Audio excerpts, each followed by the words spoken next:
Come in here. Hey YouTube, how you doing? Today we're gonna look at the four different types of parenting when emotionally immature parents. Most of it's from this book here. I want to start out with Harlow's monkey experiments from the 1950s. So we're gonna start with that. I just want you to kind of watch this for a second, and I'm gonna move on from there. But this is a good starting point because I think this is good to show that what we need. This is a 6-foot square room with a few toys and other objects. But to the monkey, it's much more menacing. We know that when our own children are taken to a strange place without their mothers, they are often overwhelmed with fear. This room is just such a new and strange environment for the baby monkeys. No mother is in there. Now, let's put a monkey into the room. My poor monkey. Yeah, I don't think they do it anymore. They're considered illegal because it causes trauma to the animal. Um, Notice how cautiously he Goes enters to the the room, softest thing in the room, it looks like. searching for comfort, but nothing relieves his disturbance.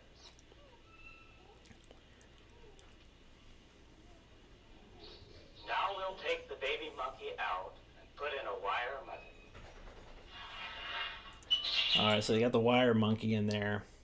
I paused it because I think it's important. We're going to go over four parenting styles of emotionally immature parents, and those are kind of like the wire monkey. Okay, so let's start this back up. Doesn't really know where to go. The wire monkey's This one was not nursed by a wire mother. That's right. not a source of comfort. She doesn't seem to help much.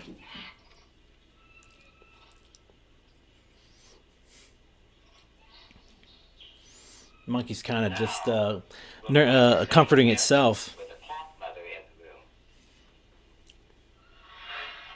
The cloth mother right there. Goes straight to it. Okay. See the contrast in the behavior? It goes straight to it because it knows it's comfort, it's safe. And I think that's important because we're going to be getting into parenting techniques where kids may not feel safe, but it's kind of all they have. Despite the fact that the wire mother nursed him, she could offer this infant nothing in the way of affection or security. But here the monkey, by rubbing against the cloth mother, as if he were seeking as much contact comfort as he could get, builds up his reservoir of affection and security. First, his body relaxes as the fear disappears.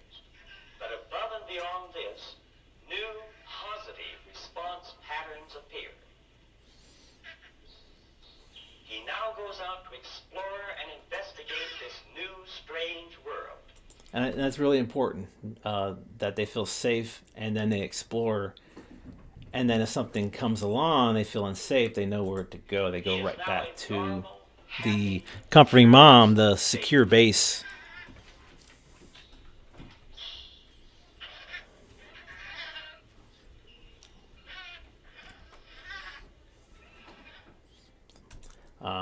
Okay, so we'll stop that there. That's a good video, though. I think it shows the importance of having and nurturing, comforting, secure base.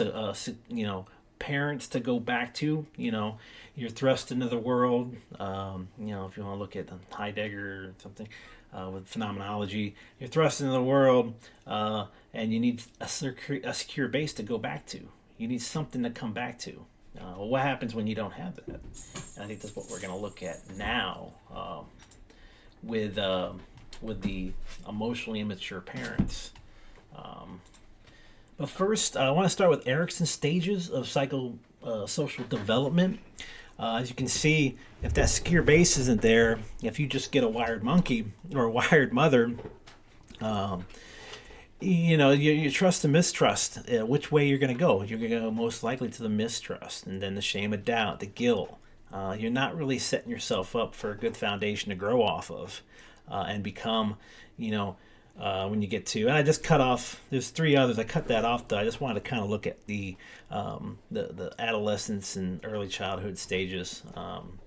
You're not going to be developing. And if you look at the role confusion, identity versus role confusion, 18 years old, 12 to 18, who am I?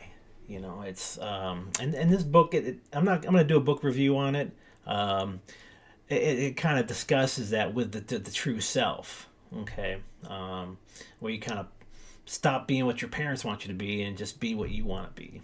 Um, so it's kind of good to look at, and we'll get into the different types. And I mean, you kind of see this is it's not going to help these people develop appropriately. And of course, this all comes from Bowlby and Mary Ainsworth research and the development of the attachment theory.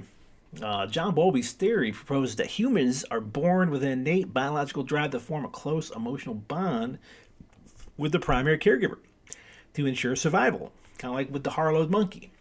Felt like something was unsafe, he ran right back. You know, the bond serves as the foundation for all future social and emotional development. And we go through those four, kind of think about the future. What's somebody raised in this environment going to be like? Who are they going to be attracted to? What type of partner are they going to pick?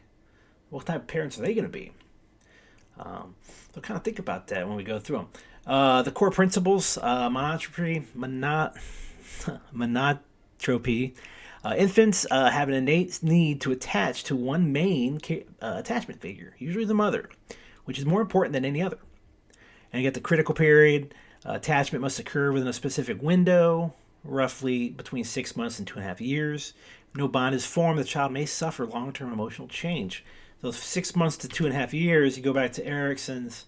I mean, you're looking at mistrust and shame and doubt by the time of Bowlby's critical period.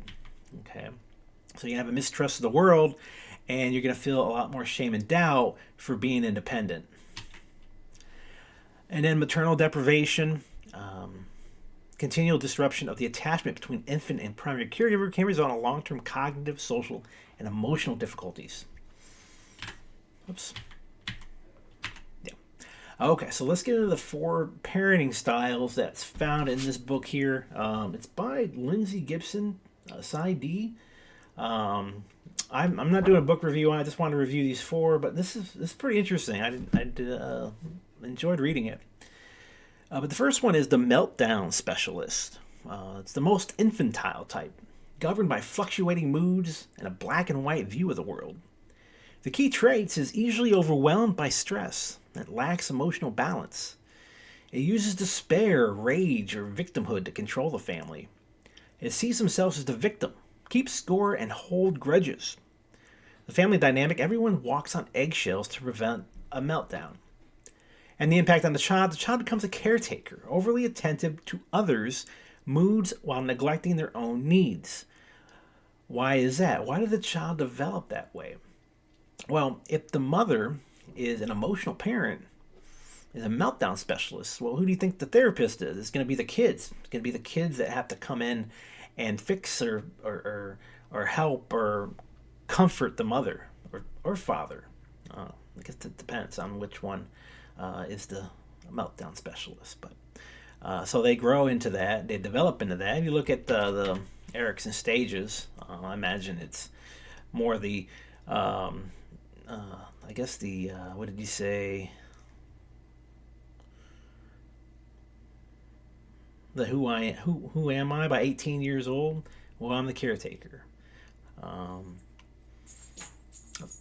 I guess that's what you would develop into if you go through those stages. Was it a meltdown specialist? I imagine there's a lot of mistrust and shame and doubt, guilt. I'm sure the parent probably lays on a lot of guilt onto the child.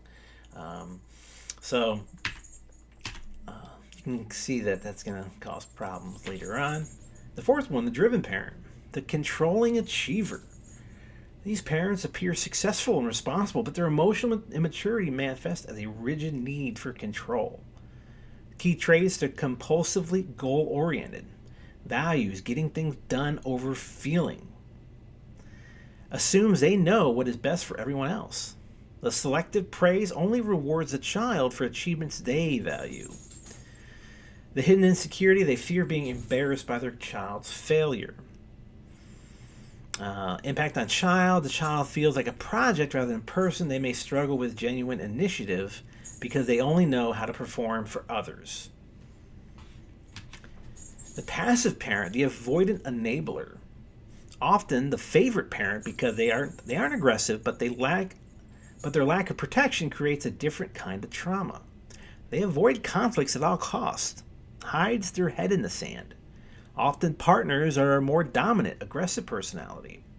Provides no limits, guidance, or real protection for the child. The moral failure, they often turn a blind eye to abuse or mistreatment within the family to maintain their own peace. The impact on a child, the child feels unseen and learns they cannot rely on others for help in a crisis. I can also see that kind of being a laissez-faire parenting, where you just let your kids do whatever they want, be whoever they want. Don't really want to create a conflict. Um, so the passive parent and the rejecting parent, the invisible wall. These parents find emotional intimacy repulsive, actively signal that they want to be left alone. Key traits: least emphatic type avoids eye contact and physical touch, views children as a bother or as an interruption in their life, uses a hostile stare, blank look to shut down communication.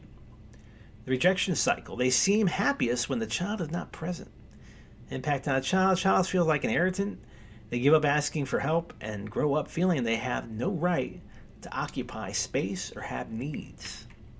Overview for emotional immaturity: while their behaviors differ, all four types share a fundamental inability to provide emotional security. Self involved and egocentric, life revolves around the parent's needs, moods, and goals. Poor resonance: they lack empathy and struggle to tune in to their child's feelings. They have boundary issues: they either over enmesh, too involved, or completely withdraw. The de-self child: children learn to suppress their own identities to accommodate the parent, leading to deep-seated loneliness and insecurity. Summary and core impact: the result, emotional unavailability. Despite their differences, the outcome for the child remains remarkably unsimilar. Insecure attachment: a lack of sensitive, reliable maternal paternal support creates a shaky foundation. Lack of reciprocity: relationships are a one-way street. The parent takes and the child gives. Fear of emotion: children grow up fearing their own feelings because their parents couldn't handle them. Parent-child role reversal: the child is forced to process adult issues and emotions far beyond their maturity level. The final thought: recovery begins by recognizing that the parent's limitations were never a reflection of the child's worth. Um, okay, and I think that's all of them. But let's kind of go back. So you grow up in this household here, the emotional parent. Um, Constantly, kind of the impact on the child. The child becomes a caretaker. So who do you think they're going to look for a partner? Are they going to be looking for an emotional partner? Somebody that they have to take care of? Somebody that reminds them of their parental figure? Um, so are they going to constantly um, be taking care of other people their whole lives? I imagine too, I'm sure there's people that would love and take advantage of people like this. Um, lots of people out there that want a caretaker. They're emotional.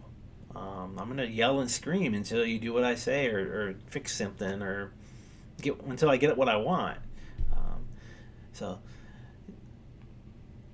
that the driven parent, I imagine, someone like this, growing up with somebody that's driven, they're probably highly successful, I imagine, but they're not living their own lives. They're living the lives that their parents want for them. They're always looking for their parents' approval. And I imagine that's something that takes with them through their career. They may also parent that way.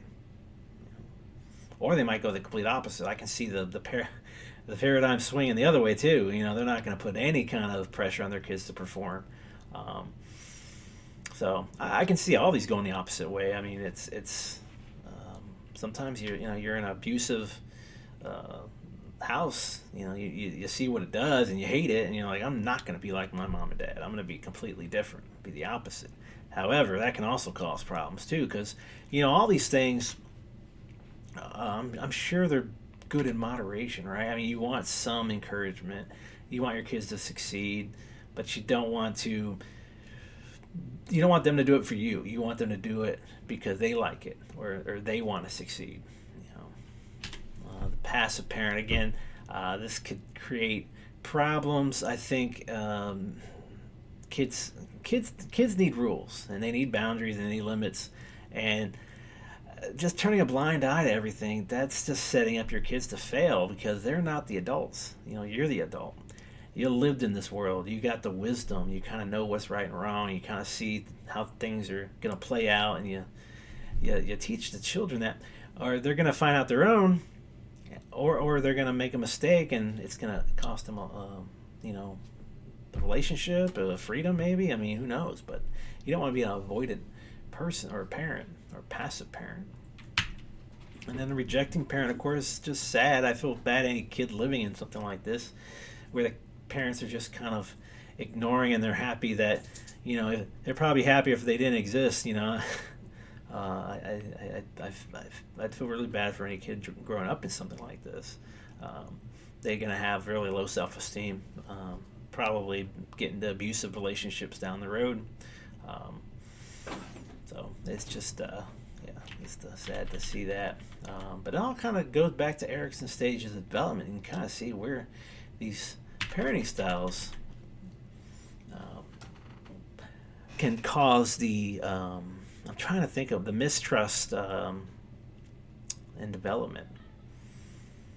The first one is, can I trust the world? Without that secure base, maybe not. Number two, the autonomy versus same balance. Am I in control or powerless?